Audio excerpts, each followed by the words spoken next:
A imagem do Pantanal ardendo em chamas como pano de fundo de uma celebração de São João está rodando a internet desde domingo, dia 23 de junho. Enquanto milhares de pessoas estavam comemorando a tradicional festa no Porto de Corumbá, no Mato Grosso do Sul, o fogo ardia e avançava na outra margem do Rio Paraguai. O Pantanal passa pela pior estiagem dos últimos 70 anos. Mais de 600 mil hectares foram consumidos por incêndios. O desastre superou o último recorde de devastação, que foi registrado em 2020, e o governo do Mato Grosso do Sul decretou estado de emergência. A ministra do Meio Ambiente, Marina Silva, afirmou que o bioma passa por uma das piores situações e que toda a bacia do Paraguai está em escassez hídrica severa. Com o avanço desenfreado do agro no Pantanal, o cenário pode se tornar irreversível, com perdas econômicas e ambientais, além do iminente risco à vida dos moradores da região. Quinta-feira, 27 de junho de 2024.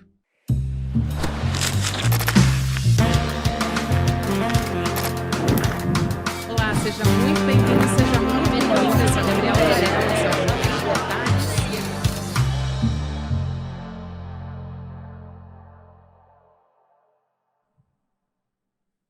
Olá, seja muito bem-vindo, seja muito bem-vinda. Eu sou a Gabriela Varela e esse é o Videocast em Detalhes. E aqui você já sabe, sempre com um convidado, uma convidada, a gente analisa uma temática ou uma notícia importante do momento. A gente vai falar sobre a grave situação do Pantanal hoje, que Pantanal está vivendo, o fogo já consumiu mais de 600 mil hectares do bioma em Mato Grosso e em Mato Grosso do Sul também, ultrapassando o recorde de um grande incêndio que aconteceu ali na região em 2020. Então, essa é a pior estiagem dos últimos 70 anos. É bastante grave a situação. A gente vai conversar sobre esse assunto com o professor Paulo Artacho, que é especialista e pode trazer muito bem explicações sobre esse cenário que a gente está acompanhando agora. Professor, obrigada por aceitar nosso convite. Seja muito bem-vindo mais uma vez. Satisfação é toda minha. Professor, vamos lá então. Eu trouxe esses números a respeito do que está acontecendo no Pantanal. Basicamente, o número dos focos de incêndio esse ano superou essa marca de 2020, que a gente conhecia até então como a maior tragédia ambiental no Pantanal. Qual é o cenário que a gente encontra hoje, levando em consideração o trabalho que está sendo feito ali? E me parece que não está sendo o suficiente para conter a quantidade de incêndios que a gente está vendo se proliferar, né? Olha, há vários aspectos nessa questão do Pantanal e também dos incêndios da Amazônia, porque são situações similares, né? Por causa das mudanças climáticas, o Pantanal e também a Amazônia está sofrendo um período de seca muito intenso, né?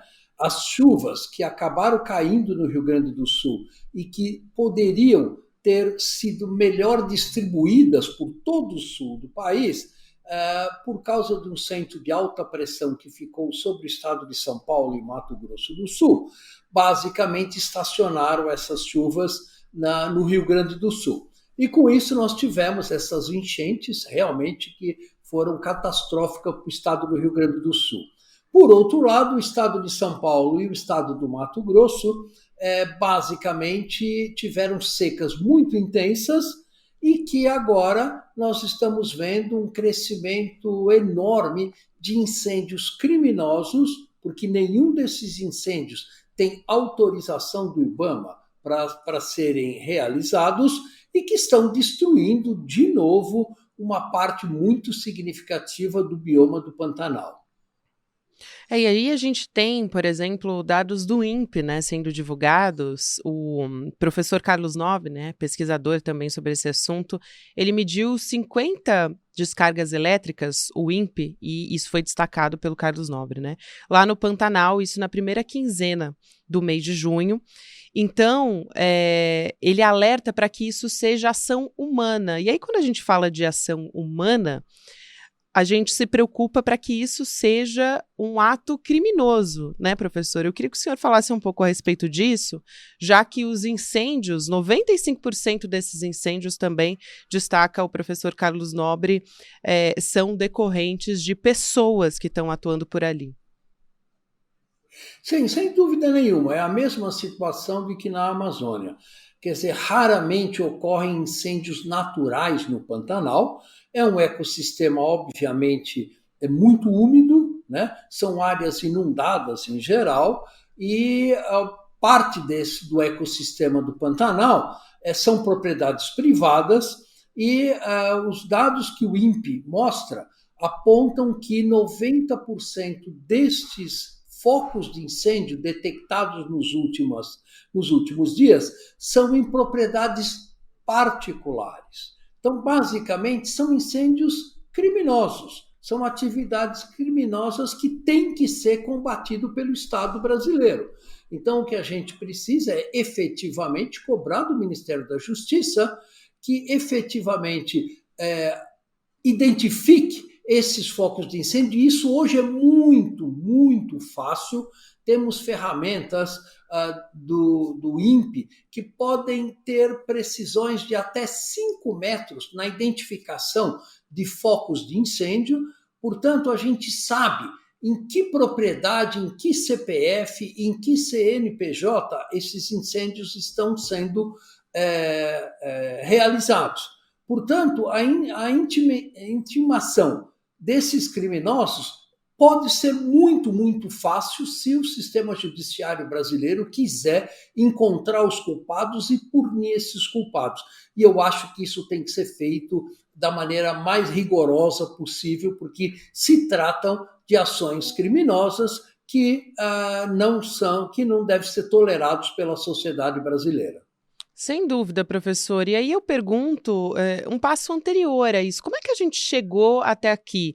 Quanto que isso é em decorrência da urgência climática e quanto que é inação de quem deveria ter responsabilidade sobre isso, né? Agora a gente está tendo, por exemplo, o Ministério do Meio Ambiente, a própria ministra Marina Silva disse que os incêndios são sem precedentes e que aí vai ter uma reunião das pastas do governo para que possa se verificar a necessidade orçamentária, né, avaliar a possibilidade de abertura de crédito extraordinário até para lidar com essas operações todas.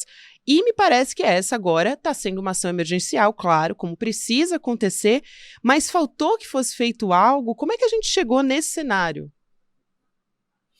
Então, nós já sabíamos que, obviamente, a região do Pantanal estava mais seca do que o normal e certamente poderia ter havido uma ação preventiva, digamos assim, dos órgãos federais e dos órgãos estaduais, alertando os proprietários de terra da região do Pantanal de que incêndios poderiam ocorrer, que eles não deveriam ocorrer. Foram canceladas todas as licenças de incêndios pré-autorizados pelo IBAMA. A ministra anunciou hoje estas ações, mas com certeza teríamos tido um impacto muito menor se essas ações tivessem começado há 3, 4 ou 5 semanas atrás. Mas, independente disso, não há a menor dúvida de que atos criminosos em nosso país devem ser coibidos em qualquer natureza. Então, incêndios criminosos no Pantanal e na Amazônia devem ser punidos com o rigor da lei, como em qualquer nação civilizada, e espero que o Brasil faça isso. Claro, e tem as ações também dos brigadistas que estão atuando por ali. A gente sabe, historicamente, que os incêndios, eles fazem parte do Pantanal, mas isso está fora de controle hoje, né? O quanto que a Sim. falta de apoio aéreo é um entrave, vamos dizer assim, para se combater esses incêndios ali. Então, eu queria que o senhor explicasse um pouco da ação dos brigadistas, de como funciona e de como, normalmente, eles já fazem esse trabalho, só que está muito além do que eles podem fazer para atuar ali no bioma, né, professor? Sem dúvida nenhuma, o Brasil tem que estar muito melhor preparado para lidar com essas emergências associadas com as mudanças climáticas do que nós estamos hoje. A gente observou isso no Rio Grande do Sul, onde basicamente trabalhos de voluntários sem nenhum treinamento e sem nenhum equipamento adequado para realizar as tarefas de salvamento da população foram utilizados.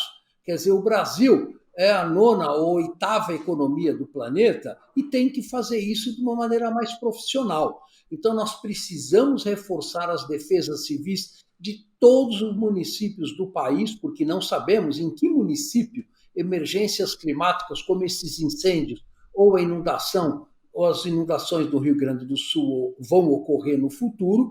Então, nós temos que reforçar as defesas civis dos municípios, dos estados e do governo federal, melhorar a comunicação entre os órgãos como o CEMADEM e o INPE e as autoridades responsáveis pelos alertas de eventos climáticos extremos para podermos salvar vidas, salvar patrimônio das pessoas e, com isso, minimizar os danos ambientais e climáticos destes eventos climáticos extremos. Então, o Brasil tem que se preparar muito melhor, porque o clima já mudou radicalmente e ainda vai continuar mudando mais, porque não estamos reduzindo as emissões de gás de efeito estufa, as temperaturas vão continuar a aumentar e, com isso, também a frequência e a intensidade de eventos climáticos extremos deve continuar aumentando. Então, o Brasil tem que se preparar preventivamente em relação aos eventos climáticos extremos, porque a próxima inundação, similar ao do Rio Grande do Sul, pode acontecer em qualquer lugar do país e em qualquer hora. Então, nós temos que estar preparados para isso, inclusive na questão dos incêndios florestais que assolam Pantanal, o Cerrado e a Amazônia. Pois é, professor. E aí o senhor chama atenção para o impacto que isso pode ter. Ali a gente está falando, claro, das vidas humanas, mas a gente também está falando de espécies de animais. A gente tem a onça-pintada, a gente tem a arara azul nessa região, né?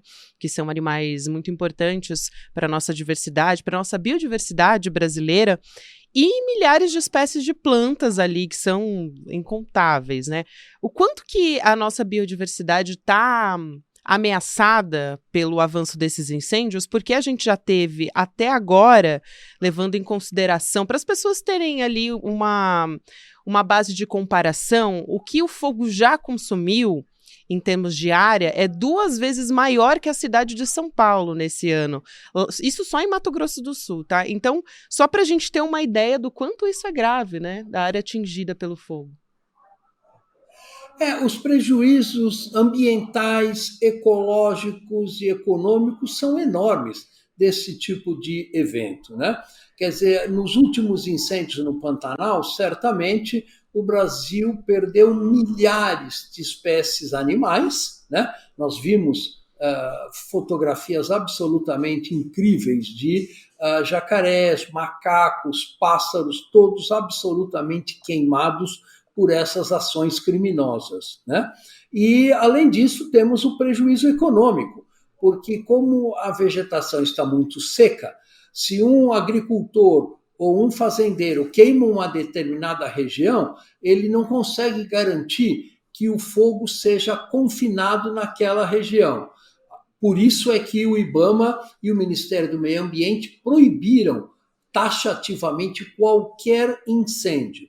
E o curioso é de que nós temos as ferramentas para identificar a localização precisa de cada incêndio e, com o cadastro ambiental rural, também temos condições de saber o CNPJ e o CPF de cada localização rural do nosso país. Portanto, nós temos todas as ferramentas para fazer a aplicação da lei e esperamos que isso seja feito com o maior rigor possível.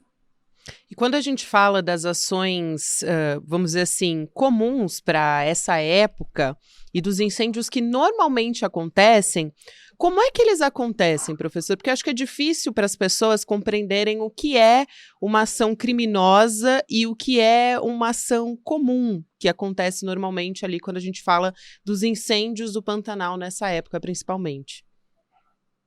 Bem, tem vários tipos de incêndio. O primeiro deles são áreas, por exemplo, de proteção ambiental, que não pertence a propriedades privadas, onde grileiros tocam fogo na vegetação para se apossar daquela terra abre uma área, por exemplo, de pastagem ou uma área de cultivo e, a partir daí, tenta a legalização, a posse daquela terra, que é uma terra apossada ilegalmente, né? Porque são terras públicas, são terras que pertencem à União, ou seja, pertencem a todos nós brasileiros e não a um proprietário em particular que, através de ações criminosas, basicamente se apossou irregularmente destas terras.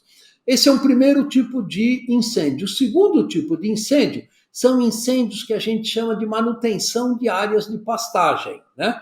Onde um fazendeiro ou um agricultor ou uma empresa do agronegócio coloca fogo numa região como técnica de manejo daquela área de pastagem, mas como as áreas estão muito secas, esse fogo foge do controle e pode queimar áreas enormes, longe, inclusive, da propriedade onde esse fogo se originou.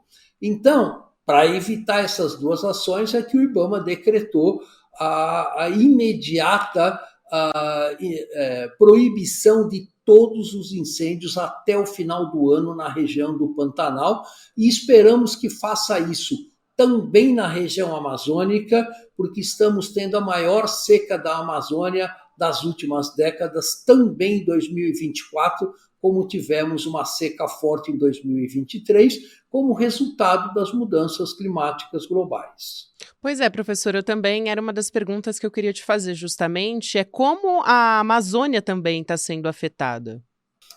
Nós esperamos que esse ano seja mais um ano muito forte de seca na Amazônia, com incêndios criminosos de novo batendo recordes. O Brasil precisa efetivamente combater essa criminalidade que avança sobre a Amazônia, que avança sobre o Pantanal, e nós temos que ter um controle dessa região, em particular das regiões que não são privadas, das regiões que são terras não destinadas, pertencentes à União, e também reservas ecológicas que são mantidas para garantir os serviços ecossistêmicos que garantem a resiliência e a sobrevivência daquele ecossistema.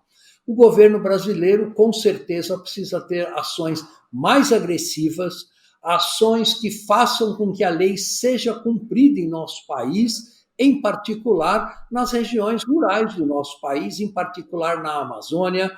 Parte dessas ações são atribuíveis ao agronegócio, parte são grileiros que especulam com terras apropriadas inadequadamente. Então, o Brasil precisa efetivamente tomar conta dos seus biomas, que, na verdade, são patrimônio de toda a população brasileira. Eu acho que o senhor trouxe um ponto muito importante, que é a responsabilidade do agronegócio na preservação não só do Pantanal, mas da Amazônia Legal também. Tem um ponto importante que a gente até tratou sobre o planejamento do Ministério do Meio Ambiente, enfim, do governo, para ter um planejamento e enfrentamento de fato do problema que está acontecendo, né, da seca, e já diz que vai antecipar até em 2 meses a estratégia para dar uma resposta para o que está acontecendo, mas, como a gente está conversando, é uma ação emergencial. Agora, tem um ponto que a ministra Marina Silva chama atenção, que é a necessidade de engordar a verba do Ministério. A gente teve, por exemplo, o anúncio do governo federal de repor em 100 milhões de reais o orçamento do Ministério do Meio Ambiente, recompor, né? Só que o Ministério do Meio Ambiente foi alvo de cortes pelo Congresso, também pelo próprio Executivo. Mas acho interessante trazer o quanto a gente teve o Congresso fazendo parte também nesses cortes de orçamento.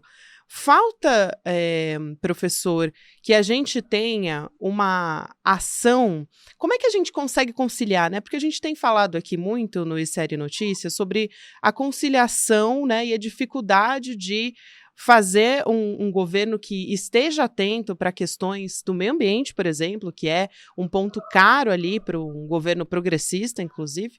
Então, como é que a gente consegue manter esse orçamento? Como é que a gente consegue manter essas ações funcionando se a gente tem um Congresso tão conservador que não olha para políticas de meio ambiente, ou quando olha do ponto de vista da extrema-direita e muitas vezes com negacionismo também. A gente tem escutado diversos parlamentares dando declarações absurdas a respeito disso. Sim, você está 100% com razão. Quer dizer, na verdade, nós temos um Congresso que, basicamente, em sua grande maioria, favorece atividades ilegais em nosso país. Quer dizer, isso efetivamente é uma questão muito grave, né? Não é um Congresso que trabalha para manter leis que vão inibir corrupção, vão inibir atos ilegais. Muito pelo contrário. Então, basicamente, eles enfraquecem a legislação que protege os biomas brasileiros, como o Pantanal e a Amazônia, e isto, obviamente, é inaceitável para a sociedade brasileira, né? Basicamente, eles atuam em interesse próprio ou interesse de setores do agronegócio e que são atividades criminosas. Então, nós temos efetivamente um Congresso que não atua na direção de termos leis que vão na direção do interesse da população brasileira, porque nós temos muitas pesquisas indicando que a população brasileira é contra a devastação da Amazônia, contra a devastação do Pantanal, mas, por outro lado, temos congressistas que incentivam atividades ilegais na Amazônia e no Pantanal.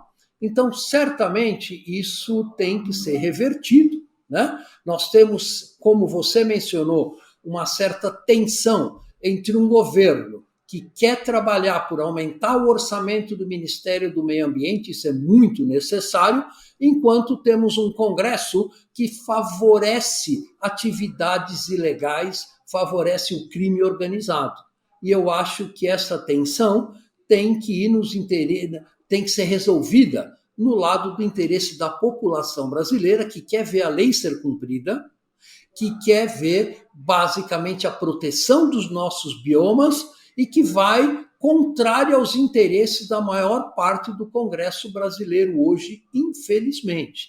Então, é uma questão importante e uma das maneiras de resolver isso é o Poder Judiciário atuar fortemente, coibindo crimes ambientais e, com isso, protegendo o patrimônio que pertence a todos os brasileiros.